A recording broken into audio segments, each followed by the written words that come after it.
Hi guys, welcome to another episode of the Real Football Talk. I'm your host Hassan. I have Adil with me. We'll be discussing City versus Dortmund in the Champions League. Adil, where to begin really, apart from the mistake by the referee? What on earth was he thinking? What on earth was he thinking not to allow that goal? Yeah, real injustice on Dortmund and Jude Bellingham. And Siderson, that would have been his first goal in the Champions League, and it's been taken away by an atrocious decision from a referee. And the referee was incompetent the whole game. I mean, he looked overawed by the occasion, and you can tell the occasion was too big for him. He was looking at Man City players, very favorable. Everything was favorable towards City today. So no one can tell me City don't get luck in the Champions League because But why bring someone on like that? That's not experienced enough for this. I don't know. That's the thing, because this ref has been. I've seen him earlier on in the season in a game, and I thought he was poor even then. So yeah, but the thing is, what is the point of having VAR?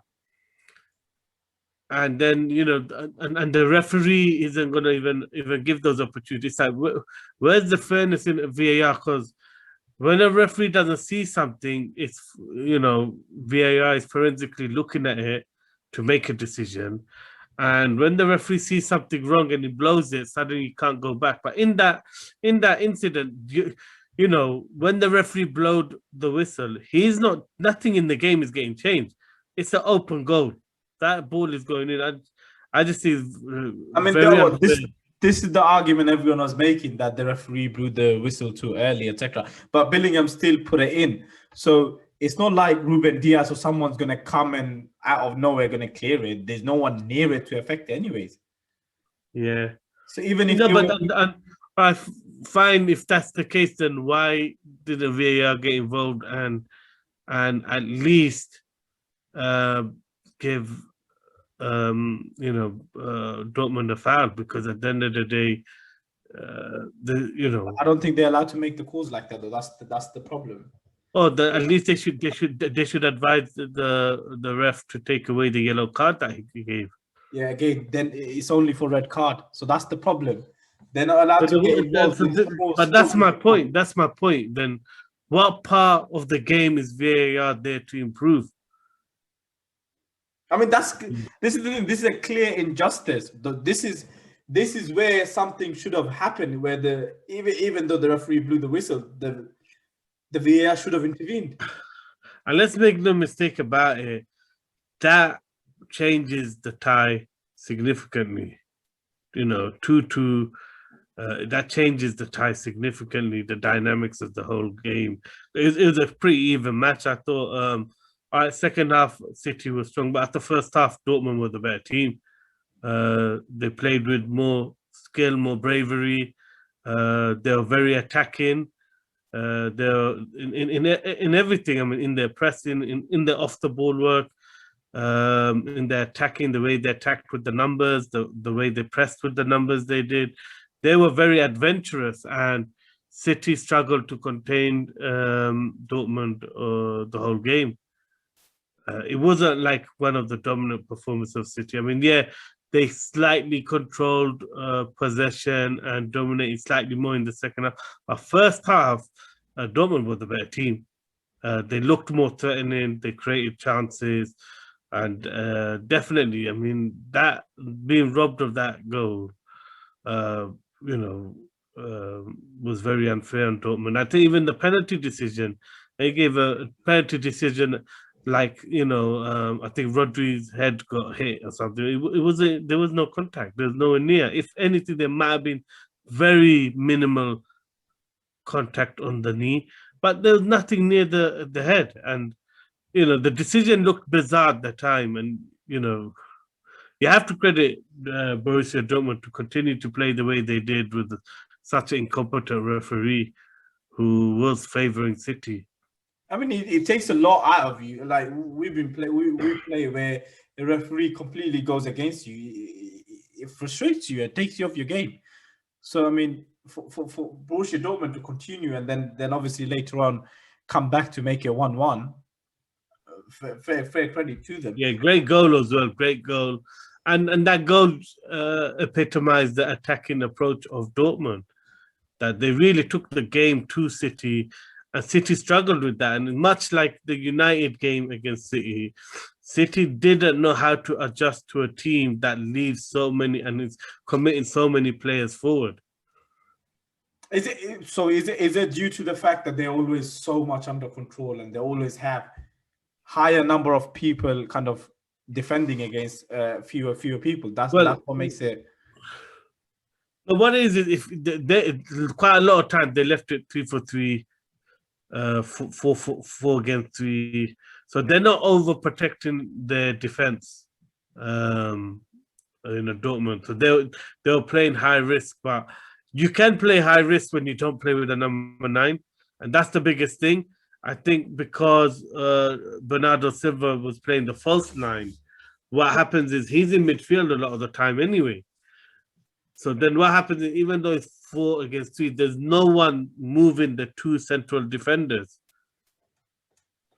With all the movement is coming from out wide. So then what happens is it's still quite a safe situation. As in this or safer. But if there's a striker there, then it becomes problematic because you got someone driving right at the heart of the defense and can play the ball into the central zone because you got a player there making movement in the central areas of the pitch. So I think the attacking approach though of Dortmund worked partly because City played with the false 9. I mean, how much credit? I mean, De Bruyne, it was kind of against the run of play if you look at it, but that drive and then plays Foden through. Yeah, I mean the move to just go around Dahoud is what creates the overload and makes it a 4 against 3 situation. So it's a great piece of play, and De Bruyne is just on fire at the moment, playing some excellent football and just dictating it. I mean, it seems like he's hit form at the right time of the season, just when they want someone to take charge. Yeah, and that's what you want. You want to be peaking. Your best players to be peaking at the business end of the year, where the trophies and titles are there to be won. So that's a good sign. That's a positive sign for City. The reaction to conceding was an excellent reaction. Because visibly players were frustrated when Marco Reus had scored, but they straight away went back onto the front foot. And I thought Foden's reaction said a lot about how frustrated he was with the chances he didn't put away earlier on in the game. So when he put that away, he wasn't celebrating. You could see a bit of frustration in that celebration. That he should have put the game away earlier, in his opinion. That's just great mindset and reaction. That's what you want to see from a young talent like that. That they're expecting higher standards from themselves. Sorry, Adil. Let's kind of go back to the goal with regards to Dortmund. How powerful was Haaland? I think for the goal is a great, lovely layoff, deft touch, which is what we said a few weeks ago. People don't realize how good he is at doing these deft touches around a defender and playing people in. But I think before that, there's a moment where he absolutely powered and dropped Diaz and just shoulder barred him and just literally dropped him like Diaz is some kid, and his excellent goalkeeping from Edison. Edison came out really sharp, but just when you see that type of power, you can tell them Stones did not want to get close to Haaland all day. I mean, it was the same in Sevilla game. I mean, the defenders you could see they were really afraid of Haaland. Koundé didn't want to go near him. Carlos didn't want to go near him. And it's a bit like that today, where it was more than Rodri and the midfielders trying to tackle Haaland, but Stones didn't second half especially. First half, it was kept quite quiet anyway, but second half, Haaland, his power is something else. I mean, pace is something else. Even though he didn't score, he was still influential in the game. I mean, you talked about the great layoff in terms of should he have still finished that chance? I know you said Ederson came out really quickly, but I mean, a player of his quality, because we give him so much credit and stuff. But there's an opposition there as well, isn't it? I mean, you don't score every opportunity you get. He done a lot to get to that chance. The angle kind of was going away from him, and Ederson covered his angles really well. And the thing is, when a keeper comes out so quick, it does surprise the striker. I mean, because they're not used to it, they're not ready for that. So I think, Ederson done really well for that one to come out the way he did. Oh, so what caused City the main problems, really? Because obviously, it was the adventurous nature in which Dortmund played. They pushed players forward. So when City were doing the high press, Dortmund weren't looking to play it back to defense or to keeper. They were looking to play it forward, but because they committed so many players, and they all went narrow. So very similar to what Man United did to City, in the sense that Royce was narrow, Haaland was narrow, Bellingham was narrow, Dahoud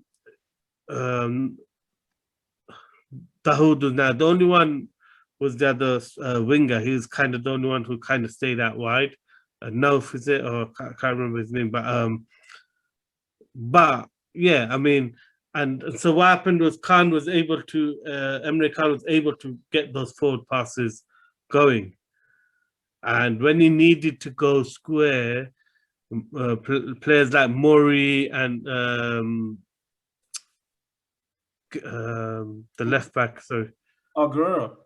Guerrero, yeah, that's Guerrero. They were comfortable to take the touch under pressure, cut in, and then keep the ball, which most fullbacks don't have that quality. So that was the main thing, was the amount of numbers that Dortmund pushed forward. It didn't. Man City never had the right setup to press, and so quite a lot of the times, especially in the first half, they stopped pressing after a while. There was a while where they just sat back and let Dortmund play because they couldn't figure out the system. Second half, they figured it out a lot better, and the press was working a bit more, and they're putting Emre Can and all of them into slightly more pressure. But even then, the bravery of the Dortmund players kept the move going. Would you say it's more the adrenaline, or is it the way the coach set them up? I think it's the way they set them up. I think it surprised maybe Pep. I mean, and he alluded to at the end of the game. He spoke about they'll be much better in the second leg. They know the team better. They know the setup better. So I think already he knows how to set the team up to press and to cause the team problem better for the second leg. I got a feeling the second leg might be quite comfortable for City, because it just looks like, even though it's away. I mean, Dortmund haven't been strong at home this season anyway, and I think there's more pressure for them now because they're at home. They got an away goal. They're gonna take the game. I don't think City was expecting Dortmund to play as attacking as they did and take the game to them.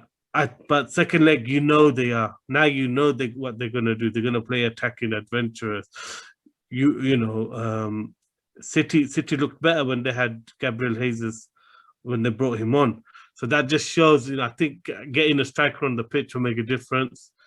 Will give you more of a threat, and you'll be able to expose Dortmund better on the counter attack. I think for the false line, it doesn't help as much. Do you think a second leg would be an easy ride for Man City? It seems. Yeah, I think it's going to be a comfortable win. Because I mean, 1 4-1. Looking at the draw, we all kind of made the assumption that, I mean, a City win, comfortable. Dortmund. Yeah, and today's game was a surprise. It was a surprise how well Dortmund played. I guess Dortmund played very well. That's credit to Dortmund. They deserved more, and if they had a decent referee, they would have got more. They really cheated a goal there. I mean, thank you, Adi, for your insight really into a referee disastrous game, which kind of ruined the game for Dortmund. Thank you for coming on. I look forward to seeing you soon. Guys, do like, subscribe, and share to the channel. Please click the button below. Thank you.